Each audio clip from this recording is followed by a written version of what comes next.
Well, if you have your handouts, let's go to page 7.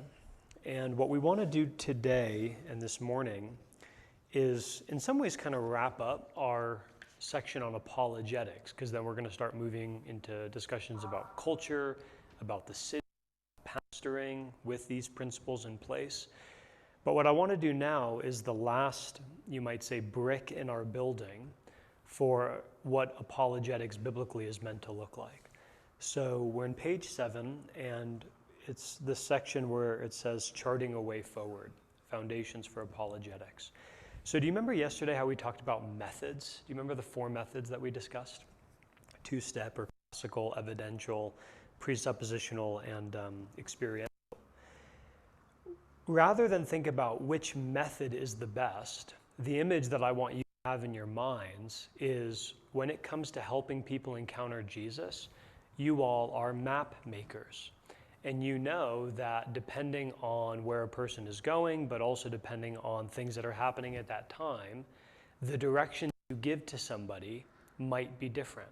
If a person says, I want to get there via public transport, or I'm going to drive, or I need to bike, the directions you give will change because you know certain factors that would impact their journey. And what some authors that have written a helpful book on apologetics say is that actually the best apologists are map makers, not method producers.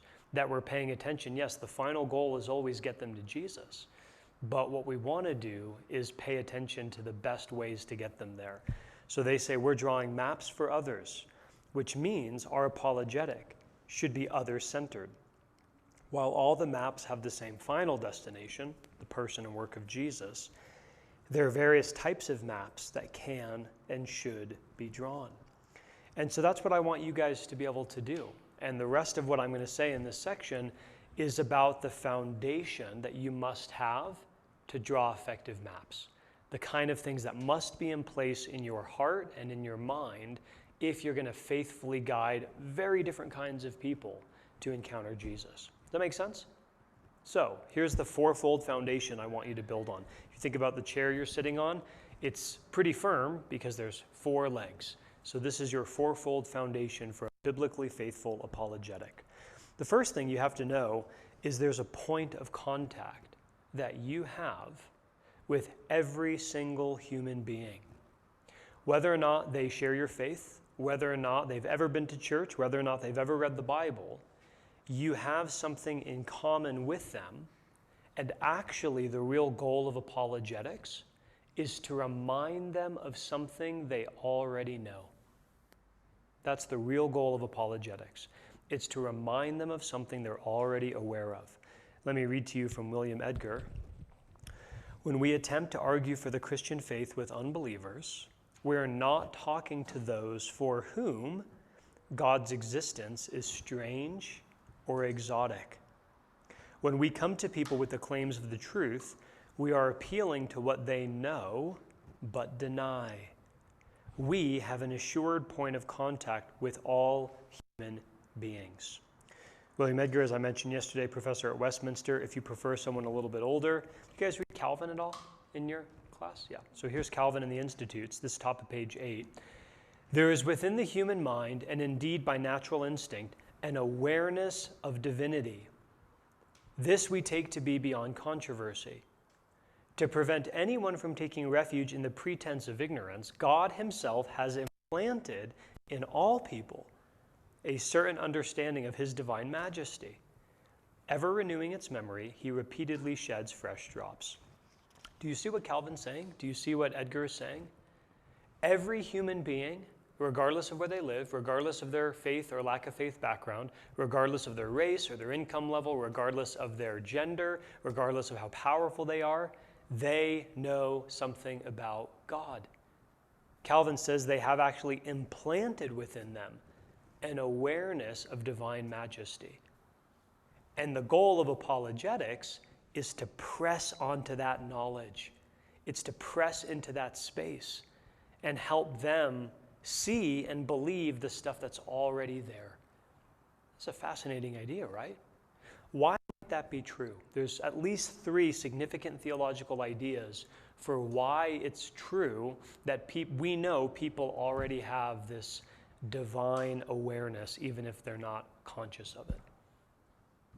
What are some theological ideas that might inform that? General revelation, yes, good. So we're going to talk about that in a second. So they look out in the world and there's stuff out there, whether it's the way humans act or the way mountains look or the way the sun rises, that reveals the presence of God. Good, general revelation, yep. Morality. So very much related to general revelation then, what we might sometimes call natural law or even the work of conscience reveals to me that there's a right and there's a wrong, there's a standard to which we are all accountable. And the question, people are aware of that, yeah. Dependency, so their interwovenness of human relationships. Yeah, for sure. The image of God, that's the big one. All human beings, Christians believe, are made in the image of God. And so we can't help but reflect our Maker because we're made in his image. You might have a child who very much doesn't like their parent, but they're still going to look like them because they're made in their image. And human beings, Christians believe, every single one is made in God's image. God made them. And that means that within them and coming out of them, they can't help but express an awareness of the fact that they were made by God. So that's one of the huge factors or doctrines that gives you confidence that you have a point of contact with every person.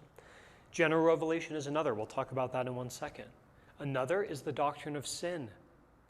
The doctrine of sin, the presence of restlessness in the human heart. No matter who you are, and no matter what you've accomplished, no one ever quite feels like they've arrived. No one ever quite feels totally satisfied. I remember years ago reading an article about John Paul Getty. He was a British oil tycoon, about 80, the wealthiest man in the world at the time. Some of you know that his grandson was kidnapped. It's a true story. And the people who kidnapped his grandson were demanding a ransom. And for John Paul Getty, it would be like half of 1% of his net worth to pay the ransom.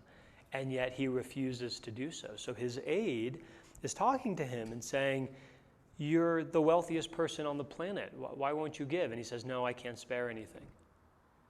And the aide kept pressing him and says, "Well, what would it take? I mean, how much money would you need in order to feel satisfied?" And John Paul Getty responds, "More. More." He has more money than any person on the planet, and yet the thing that will make him satisfied is more. That's the human heart. It's completely restless, and that's because of sin. So the image of God, doctrine of sin, and then yes, general revelation. And under that category, we can put things like the moral law, conscience, also response to beauty. If you put a beautiful painting in front of a goat, nothing happens. But humans are made to respond to beauty. Humans are made to interact with and to be moved by beautiful experiences, which is itself part of God's created order. So those are just some examples of biblical doctrines that help us understand we have a point of contact with every single person. If you remain unconvinced, come with me now, middle of page 8, Romans chapter 1 and verse 18. Now, James, this gets to a little bit what you were just talking about, Psalm 14, right? The fool says in his heart, there's no God. That's part of the background that Paul's unfolding here. But look with me, there's a couple of words that I want you to note, I want you to mark. We're going to unpack them now, Romans 1:18. In verse 19, Paul says, "What can be known about God is plain to them." Okay, that's a very strong theological assertion. Verse 21, although they knew God, they didn't honor him. That's Paul's way of saying they're aware of God, but they don't worship God. They know God is out there, but they're living in rebellion. And then if you come back up to verse 18, Paul says, by their unrighteousness, they suppress the truth. And that word suppress is really significant. So let's ask this question. In the passage, who is Paul talking about? Who are the people that know God, that are aware of him, but suppress the truth? The context of Romans will tell you. Do you remember earlier in the chapter, who is Paul writing to? Who is this message for? Huh? Gentiles and Jew. That's right, Romans 1:17. Paul's unfolding the gospel for Jew and Gentile. And who are Jew and Gentile in the world of Paul? All right, is there anyone else besides a Jew or Gentile in the world of Paul? There isn't, right? You're either Jew or you're Gentile. In other words, and I'm not trying to be overly pedantic here, but trying to show you the people that Paul is talking about is every human being. There's no one to whom Paul is addressing this awareness of God's knowledge that is not included in his summary. Paul's talking about everyone. And notice what Paul is talking about. This comes from Scott Oliphant. All people have a sensus divinitatis, a sense of the divine, which is simply a knowledge of the true God. This knowledge is not saving, doesn't bring new life, but it's a real knowledge nevertheless. His knowledge, his revelation comes through. It bombards us externally and internally. What Oliphant is saying is that we can't help live in God's world. We can't help reflect God because we're made in his image. The knowledge of God is coming in all the time. But what people do is they suppress it. The knowledge is there, but they press it down. They live as if it's not true. They live as if it's not a powerful reality in their life. At the very center of every person, where the knowledge of God, if it's to have any positive effect, must be embraced, settled a darkness that only the light of the gospel can penetrate. I know we're in Addis, we're not close to any beaches, but have you ever been to a beach or a pool and seen one of those, what they call beach balls? Those inflatable balls, they're usually colorful and they're filled with air. You ever seen one? Have you ever seen somebody try to submerge one underwater and keep it there? If you ever see a kid do that, they get on the ball and they sort of, hold it down, and what happens eventually? Exactly. The ball comes up and the person goes down. What Paul is saying is that's what the knowledge of God is. We all have it and we're trying to suppress it. But every once in a while it pops back up.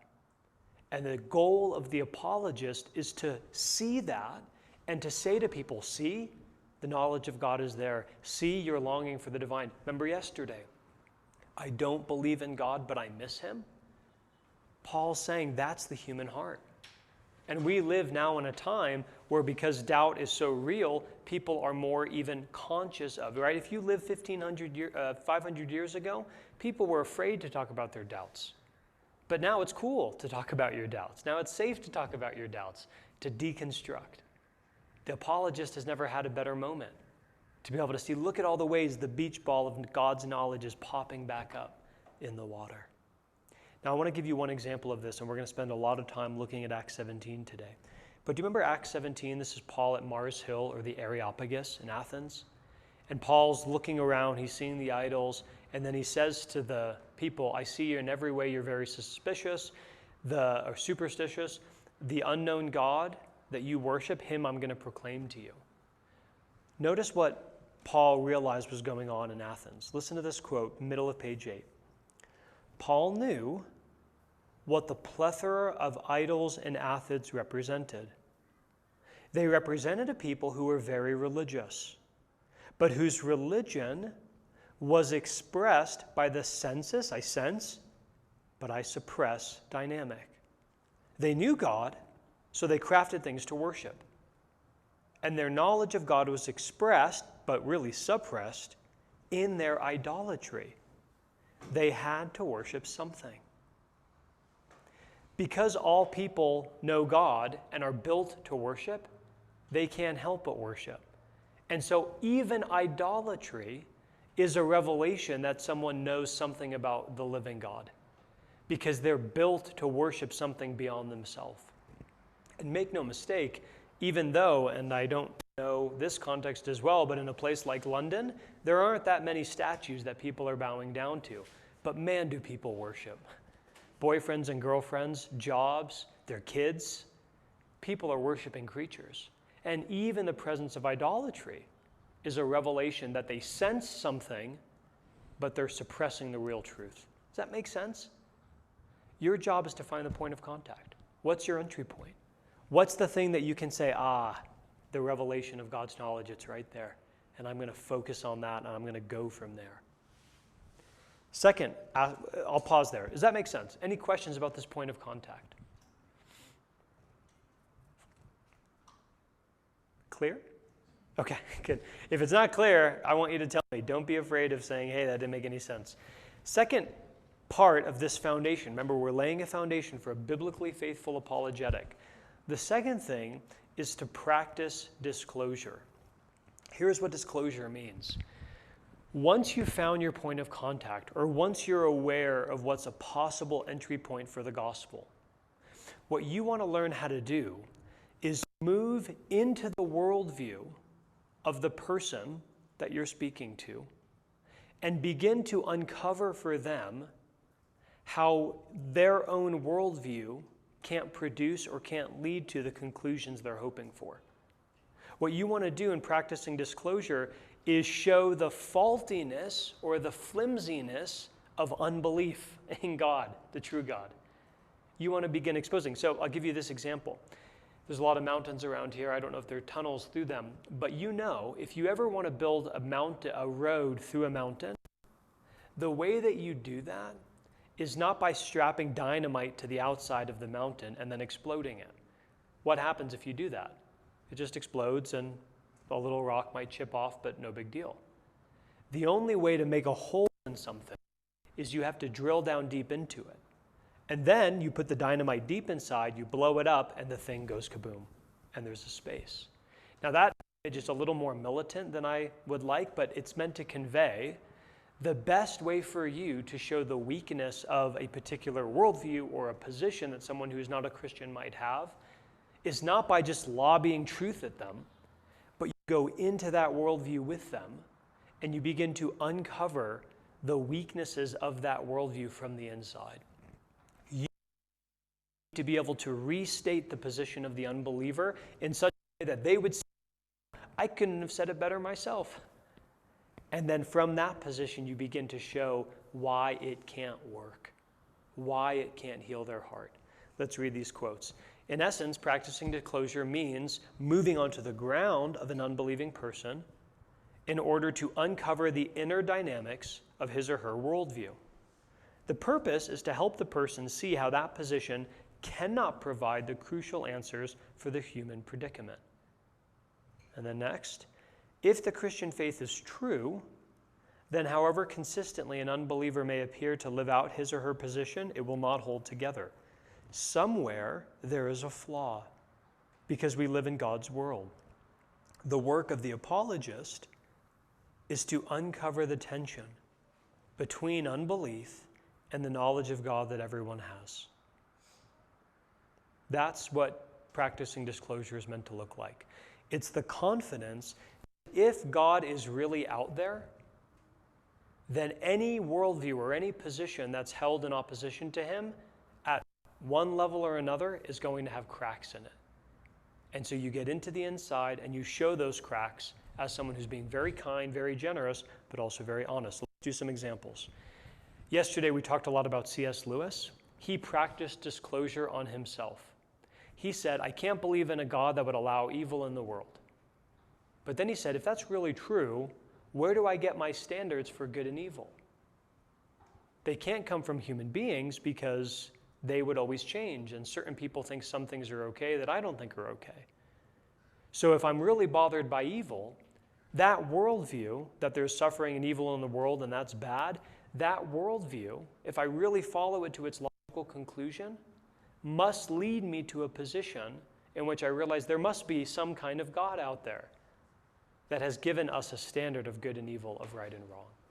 Practice disclosure on himself. Give you another example. A lot of times, and this is a much more pastoral, pragmatic example, a lot of people that you'll talk to in ministry today will say things like,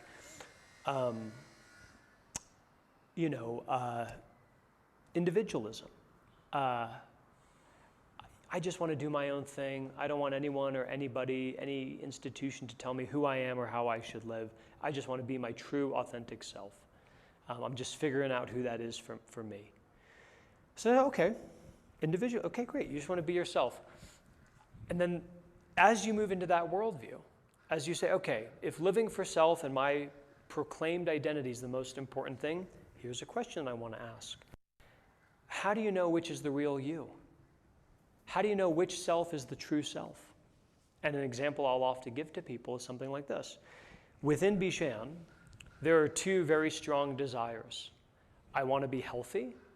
I want to exercise. I want to have good health so that I can take care of my kids and be there for a long time. Very strong desire. Another desire that I have, as I mentioned yesterday, is to eat as much ice cream as I possibly can because I love ice cream. Those two desires feel very true to who I am. Both are pretty strong inside of me. Hopefully my love for my children is much stronger, but you get the point. I want those two things. And yet, those two desires are very contradictory. So which is the real me? Which is the real Bijan? How do I make sense of what I'm supposed to be in the world when I have within me competing desires? So that's a silly example, but there are more serious ones. Let's say you have someone, and you will in Jesus, who wants to be so successful in their job that they're willing to go early, stay late, work around the clock, work at home, whatever it takes to climb the ladder. But on the other hand, they want to be a really present dad and a really good husband. Those two desires at some level might contradict. They might compete. To crush it at work, to be a really great dad. Well, which desire is the real you? None of those things are inherently bad. I mean, workaholism can be bad, but it's not necessarily bad. So which desire is the real you? Well, you need to show people with this example, practicing disclosure means, fine, you want to be yourself, you want to look within and see what's there, but how do you know what's the real authentic you? At some level, your own moral compass to figure out which you to give into is going to fail you. And we actually need a God from outside of us to tell us, this is who you're called to be. And this is what your power is. So you would go from there and show them the gospel. But do you see what practicing disclosure is? It means getting into the worldview of the person you're speaking to and showing how on its own terms it can't possibly lead to the outcomes or to the solutions that they're hoping for. Make sense? Okay. The third part of this biblically faithful apologetic that I'm presenting to you today is what I want to call homecoming. This is where you bring the gospel truth. This is where you show somebody how, if they put on the gospel, right, you've just uncovered their worldview. This is where you say to somebody, but now look, if you try on the gospel, you actually find a better answer to the question of your soul than any other possible answer that exists in the world. So for C.S. Lewis, his argument from evil, I can't believe in a God who allows evil. Wait a second, I wouldn't know what evil is if I wasn't a God. What do? He realizes there must be a God, and then he realizes within the logic of Christianity, there is evil in the world, and there's a mystery to that. But what Christianity tells me is that God is not indifferent to our suffering, but he actually became one of us so that he could bear the brunt of it and ultimately end it forever. That's homecoming. That was Lewis applying the gospel to the predicament that he found himself in after he practiced disclosure on himself. And so your job is to say, now that I've uncovered that worldview, I've exposed the weaknesses of it, how do I invite someone to try on the gospel and see how it would bring them home? And then plausibility. This is where you bring in whatever you need to bring in to help someone see why what you're saying is both true and relevant. This might be time for evidences. This might be time for experiences. This might be time to continue to pray with and for them. But the goal here is to recognize that the person you're talking to is just that, a whole person. So it isn't just giving them information, but it's appealing to them as an emotional, as a cognitive, as a relational being. This is addressing often the question beneath the question. I remember doing youth ministry. You guys ever work with kids, youth ministry? I don't know if there's a lot of young people there. But kids are some of the best places, I don't mean little kids, I mean like teenagers, are some of the best people in the world to practice apologetics on because they're so layered in their complexity and they're brutally honest with you. But what you realize when you work with kids is they always have questions beneath the questions. So, can I trust the Bible really means I want to sleep with my girlfriend and I'm annoyed that I can't, right? There's a question beneath the question. And what you want to do as an apologist is be able to help them discern what's the bigger question. Because if you talk about the surface stuff and you're not willing to go deeper, they'll say, oh, that's interesting, but it won't move them because they don't really want to know about ancient texts and whether or not there's more historical reliability for the Bible than there is the works of Cicero. That's like a case for Christ kind of thing. Like, look at all the manuscript evidence. Great, fine. But that's not what they're really asking about. So plausibility means finding the things that they really most deeply care about and helping them see how the gospel speaks to it. I want to pause. Is this making sense? Are you guys tracking? This is your fourfold foundation. Yep, go ahead. It's a great question. So what I would say is, someone like that, what you're wanting to do, the point of contact that you want to make, both of those desires are really, really good, and God speaks to both of them. But both of them can become idols, because what's an idol? A good thing that becomes an ultimate thing. So your desire for your job, your desire for your kids, those things can be idols.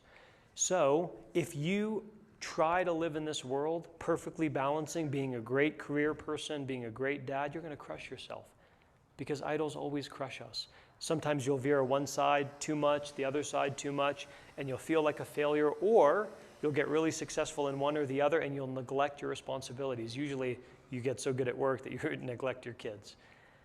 None of that's going to be able to work. So what you need to do is experience grace, which enables you to know that you're forgiven for all the times that you fail in getting the balance right. And second of all, realize that ultimately your lordship is to Jesus. And so he's going to call you to work hard, but also to care for your family. And at some seasons that may mean prioritizing family more than work. At other seasons that may mean prioritizing work more than family. I don't mean instead of family, I just mean maybe you have to focus on work and you go through seasons, but ultimately you take your cues not from self or not even from others, but from God, and you live that out in a community. So it's not magic, but that's how you would pastor somebody through that conversation, is take the locus of authority away from self, trying to figure it all out, and say, actually, God is our authority, and he speaks into these things, and the gospel frees you to say, I'm not going to always get it right, and when I do, there's grace. But the gospel is also power to obey him by sometimes saying, in order to do what God's calling me to, I need to say no to that extra hour of work so I can be home for bedtime with the kids. And that's gospel freedom. Does that make sense? Practicing disclosure, when I talk about it up here with pre-prepared illustrations, sounds easy. It's actually really challenging in the reality of pastoring. So you're going to have to learn this skill. You're going to have to learn, and part of that's going to mean you yourself, and this is a tricky area, are going to have to be immersed in your culture. So wherever you serve, the things that are impacting the people that you're part of, you're going to have to know what those things are. I don't mean that you watch bad movies, you listen to terrible music, but you're going to have to know the culture, because you're not going to be able to do disclosure if you're not able to assume the worldviews of the persons you're speaking to. Okay. Now, I want to get even a little bit more practical. So we're going to take that fourfold foundation, and I want to give you the simplest possible guide I've ever come across to help you practice this kind of apologetic. The term to describe it is subversive fulfillment. That term comes from Dan Strange. He is a professor and now a parachurch leader in the UK. And he's a PhD, and his name is Dan Strange, so he's Dr. Strange. Isn't that the best thing, you know? Dr. Strange. But he's, in my opinion, one of the most helpful thinkers right now in the Christian evangelical space, thinking about cultural engagement and apologetics. I commend to you everything he's written, including and especially his book, Plugged In, which is the book that I'm now referencing. In that book, he lays out a model for Christian apologetics or Christian engagement with culture that he calls subversive fulfillment. And that phrase, subversive fulfillment, is meant to summarize everything that we've just talked about. The gospel always subverts and it fulfills the ideas and the longings of the human heart. So the gospel confronts, critiques, and the gospel heals and gives comfort. Any person, if they really experience the gospel, is going to experience subversive fulfillment. Don't you? The gospel challenges some of your deepest desires, and it also heals you beyond all telling. And what Dan Strange is saying is that this becomes the way we think about apologetics. How is the gospel subverting and fulfilling the longings or the inclinations or the directions of the person or the people that we're speaking to? The message of the cross always confronts culture, but the message of the cross always connects to. So Dan Strange gives a fourfold example or a fourfold framework for how you can practice subversive fulfillment. Don't think of this as step 1, step 2, step 3, step 4. Think of this as a kind of circular thing in which these 4 steps should play a part. And this should sound familiar because we're simplifying what we've just talked about. First, subversive fulfillment in practice means entering in the world or the story of the person you're speaking to. He says, stepping into the world and listen to the story. We need to listen. Entering is about patient observing, watching, listening. It's about careful description without jumping to conclusion or caricature. Do you know that word, caricature? Do you use that word? Caricature means, in the books, yeah. Caricature means to present an argument in the simplest, even stupidest way possible. So in other words, if you're talking to an unbeliever and they present to you their position, you just assume, oh, this is what they mean, and you sort of think about their position in a way that's condescending, in a way that belittles their beliefs, in a way that minimizes their passion. We don't want to do that. We want to take seriously the claims and the rejections that people bring us, and we want to be kind, respectful, but also really thoughtful in how we engage with them. So that's what it means to caricature. So the first thing you do is you enter. You start paying attention. You look around. You see, what are possible points of contact here? What's the inner dynamics of these worldviews? Why is this story so compelling? What are the things people feel once they encounter this narrative? Like, those are the kinds of questions that you want to be asking when you're entering in. Second, what you want to do is you want to explore. You want to search for elements of grace and the idols attached to them. Where can I, because of common grace, see things in this story that reflect God? And where do I see idolatry? This awareness of God that's being suppressed. I love Strange saying here, this is where you put on your theological X-ray goggles and you look at the world. What's true and good and beautiful in this story? What's being distorted or suppressed in unhelpful and destructive ways? So enter in. What's the inner dynamics of the worldview? What are people feeling as they encounter this story, this moment? Explore. Where do I see God? Where do I see idolatry? Expose. This is third. Show up the idols as destructive frauds. You ask penetrating questions that show how the idols of our hearts might talk the name, but really that's all they do. Just talk. So you ask questions like, well, how's that working for you? Or I'm really interested to know, why does this seem so compelling? What you're trying to do there, this is kind of our practicing disclosure. You're helping them begin to see the weaknesses or the flaws of their own worldview. And then third, you evangelize. You just bring the gospel. You find ways, whether it's evidences or experiences or stories, to show Jesus as the true and better answer to the questions of our heart. You show off the gospel of Jesus Christ as subversive fulfillment. Preach Christ crucified, but always within a particular cultural story, answering particular questions, hopes, fears, dreams, desires, always confronting, always connecting. Friends, let me tell you, and by the way, when you sit down for coffee with someone, you don't say, great, now I'm going to practice subversive fulfillment on you. Let us enter. Let's explore. You don't do that.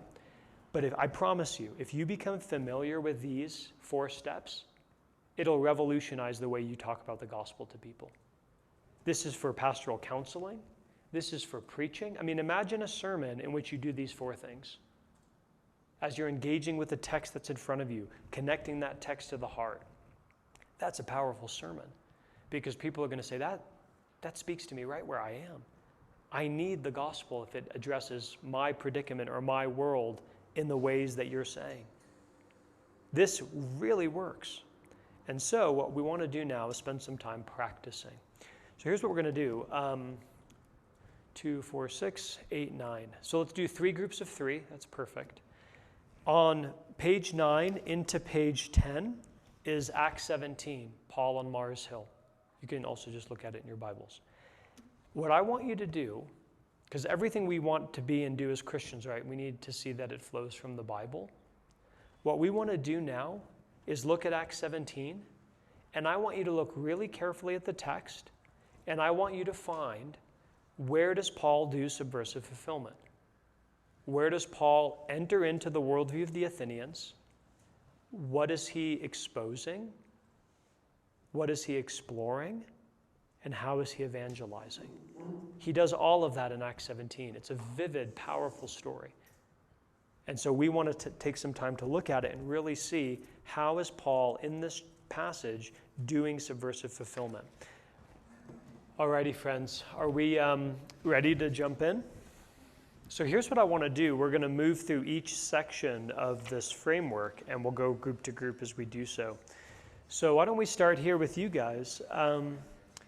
Acts 17, how does Paul enter into the worldview and the story of the Athenians? Okay, so verse 16, he's waiting in Athens. He sees the city's full of idols. He's in the marketplace. That's how he's entering. Good. Anything other groups would add? How does Paul enter in? Or things you'd want to amplify from what group 1 has already said? Very good. Those 2 words are important. You might want to jot those down. Visible enough, intrigued enough. He was intrigued by the city, but he was available. Very good. So you've added a little. Anything you guys would add? Yeah, good. So you guys have said it all, but let me just draw out a couple of ideas. Verse 16, notice these words, while Paul was waiting for them in Athens. I almost get the sense that the Apostle Paul's bored. He's waiting for his friends. And what does he do? He chooses to go get into the city. He goes and he takes a walk and he looks around. And if you've ever been to Athens, you know that right near Mars Hill, there's a place where all the idols would have been lined. So Paul is just in the city, walking around. And notice the verse also says he saw the city was full of idols. He was looking, he was paying attention. You might say he was looking for points of contact. So the first thing, and then, I think, right, he's intrigued with the city. He's not against the city. He's available. People can come to him with questions. So the first thing that we want to see from Paul is he saw the city as a place to engage with. He saw the worldview of the Athenians as something to enter into. And he did that by walking around in the city, being in the places where the people gather, making himself available for conversation. He entered fully in. And so we'll talk about this probably more tomorrow, but you can't really enter in if you're afraid of or anti all the culture. If you're afraid of the city, you won't ever enter into it. So the first thing we see is Paul enters in. He pays attention. He's entering into the worldview of the people. Let's go to this group. What do we see about Paul exploring? Yeah, that's absolutely right. He's looking for elements of grace. He's looking for ways that the Athenians are revealing their own awareness of the divine. He's also looking for things that might reflect their God rebellion, which he's finding. Very good. Other thoughts? How does Paul explore God? Yeah, so he, was, as he was talking in the marketplace, as he was talking in the synagogue, he was listening and he was imbibing. What are the worldviews of these people? What are they passionate about? What's the thing that animates them? And that's informing everything he's about to do and say. Very good. I want to press you a little more. There's a little bit more that Paul does by way of exploring. It comes down a little bit later in his speech. Yeah. How did Paul know those texts? He's quoting the Greek poets that these people would have found as authorities in their life. How did Paul know those texts? He must have explored them. He must have read them. I mean, Paul was a very educated person. But in other words, he knew the cultural authorities of the people that he was speaking to. And he was able to engage with them, and as we'll talk about in a second, use those voices to both support and also confront, to do subversive fulfillment. But I'm trying to say, he would not have been able to do that had he not explored their worldview and their leading authorities in the first place. There's the last thing I want you to see, and it's very significant. Verse 16, while Paul was waiting for them in Athens, he was greatly distressed to see the city was full of idols. If you don't feel, that's the key to the whole passage, but we miss it so easy. As Paul's in the city, as he's exploring the city, his heart is broken. He's distressed for the people. He's distressed for them because he knows there's a living, true God who can heal their hearts, and yet they're worshiping all these false gods. So part of exploration is not just paying attention to the culture, but it's feeling God's heart for the very people you're called to serve. It's feeling what God feels for them. And that's what Paul's doing here. He's greatly distressed. Everything that comes after is because Paul's greatly distressed to see the city full of idols. Are you greatly distressed for your city, for the people you serve? You got to ask God to break our hearts for the things that break his. I think we're to you guys. So now what does Paul do to expose? What does Paul do to start unearthing the flaws of the Athenian worldview and story?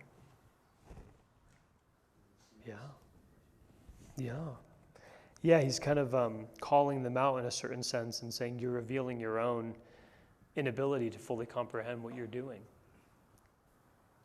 So here's the next element that I'd like you to think about. In verse 23, when Paul says, as I walked around and I looked carefully, by the way, that's exploring language, walking around, looking carefully, I found an altar with this inscription, to an unknown God. Here's the question for you. Why would the Athenians make an altar to an unknown God? They missed one. Like, maybe we missed one. We're so sorry for offending you, Mr. Unknown God. In other words, when Paul says they're superstitious, here's what Paul's seeing about these people. Their worship is filled with fear. Their worship is filled with a sense that unless we do all the right things, the gods are going to be vindictive. The gods are going to be angry. And so we have to cover all of our bases, not just by the gods we know, but in case we forgot one, the altar of the unknown God. In other words, what Paul's discovered is they have a particular view of God that is antithetical to the God of the gospel, the God of creation and the God of resurrection. So when Paul's exposing what he's doing, and you see this later, I don't want to get ahead of myself, but Paul's not just discerning the activity of these people, worshiping lots of gods, the unknown God, but he's actually now beginning to expose a fundamental flaw in their understanding about who God is. He's exposing the fear and the superstition, the anxiety that they must live with in a world in which they constantly feel like they have to appease the gods or else. Does that make sense? So Paul's exposing not only their activity and their behavior, but the deep longings of their heart and the ways in which they're motivated not out of a sense of joy, a sense of love and obedience, but a sense of fear and duty. We must obey, we must appease, or else the gods will not send rain or the gods will not send blessing. And so Paul's exposing that. And then I think we're back to you guys. How does Paul, we can all talk about this, of course, how does Paul begin to evangelize? How does Paul, after he's entered, explored, exposed, how does he now bring the truth of the gospel as the better news, the better answer to the questions of the Athenian heart? Because this is very important. I'll just be blunt. Some people look at Acts 17 and they say this was a departure from Paul's normal strategy. This speech looks very different than his other recorded speeches in terms of how he presents the gospel. And some people say, Paul messed up here. So it's worth talking about. Yeah, go ahead, Brian. Good. So here's my take on this, and the first thing I want to say is, Brian, thank you for your comments, because truly, scholars and commentators passage and they say, Paul's presentation is so different than it normally is, his language is different. So some people do say he didn't do his normal thing, he wasn't as effective, he missed out on the gospel in the ways that he unfolds it more fully in other places. I would be with those others who would say, Paul does preach the gospel here, but he's doing what he said in 1 Corinthians 9, which is flexing as a messenger rather than changing the message. So I agree with Brian that this is a summary. It maybe doesn't have every single thing that Paul said, but I think when you look carefully at the text, you see that the elements or the core elements of the gospel are there. And it does, as we've heard, lead to belief. He does call people to repent. But what I want to challenge with you guys on is even us today we are so used to talking about the gospel in certain ways that we might not actually be nearly as flexible as we need to be when we encounter audiences who are very different from the ones we're used to speaking to. So what's the main background here? Paul's talking to the elite of the elite Greek leadership in the world. These are the people who write the books that we still think about today, the great philosophers of the ancient Greek world.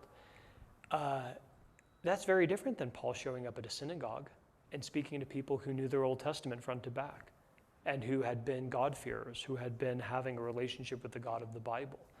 So what you have here is Paul, I think, doing his best, and maybe it isn't perfect, but doing his best to translate the truth of the gospel in such a way that these people find an entry point, rather than bringing his presentation to them in ways that are consistent to how he would have done so to people who are in the synagogue who know the Old Testament.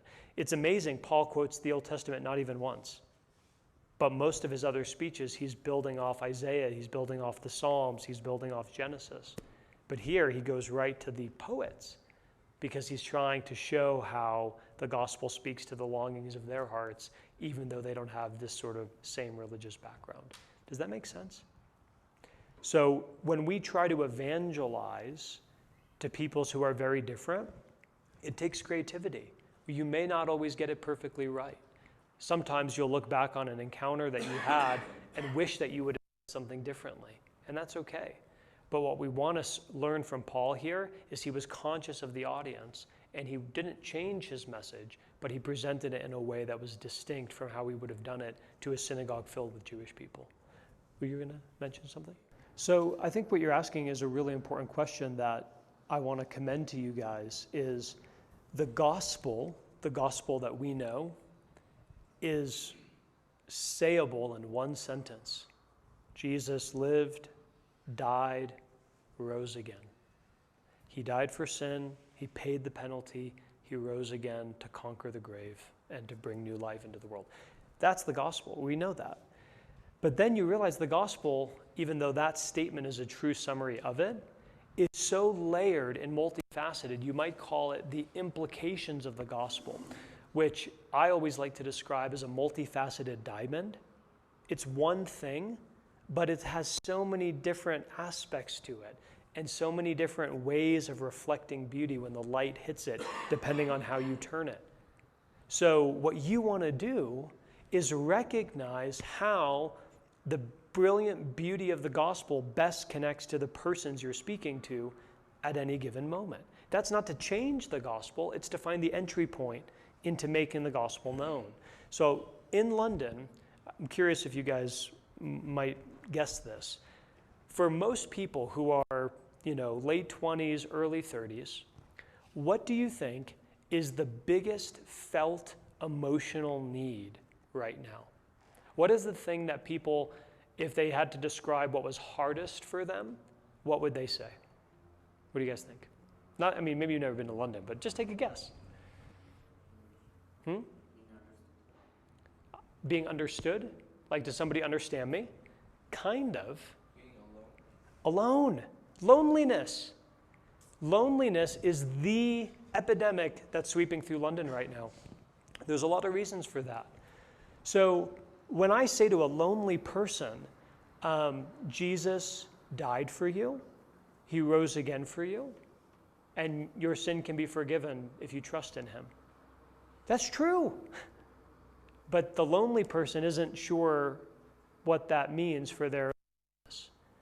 But if I say to them, Jesus died so you could have a seat at God's table forever. The feast could be set and you'd always belong. And even better, until then, he's given you a family that you can belong to. A new family created by the gospel is a group of people who are so different, they would otherwise have nothing to do with each other, but we come together because we're loved by Christ. Both of those are presentations of the gospel, but one is highlighting an aspect of the gospel that directly connects to the needs or the experiences of the person that we're speaking to. This isn't to make human beings central in our gospel proclamation, as in we just cater everything we're saying to them. Not at all.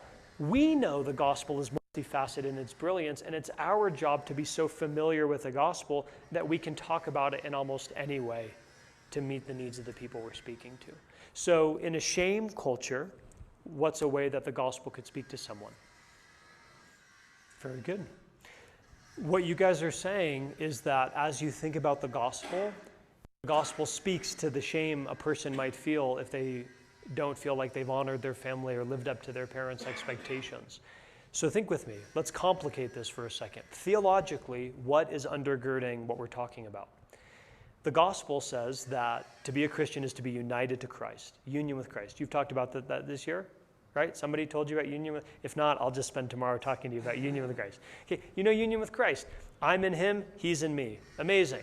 What does that mean? It means adoption. That God brought me into his family, that theologically, I who was separated from God, wasn't part of the family, have been brought in. I'm now a joint heir with Christ. So that when God looks at me, he sees the perfection of Jesus. That's what it means to be adopted. That's what it means to be an heir. So when God looks at the Son in Matthew 3 and Jesus is baptized and a voice from heaven says, "This is my beloved Son in whom I'm well pleased," there's a certain sense in which that can be said over every Christian if you're in fact united to Christ. That's really good news to someone who feels like they failed their family. That God can look at you and say, "I'm really pleased in you. I delight in you." That's the gospel.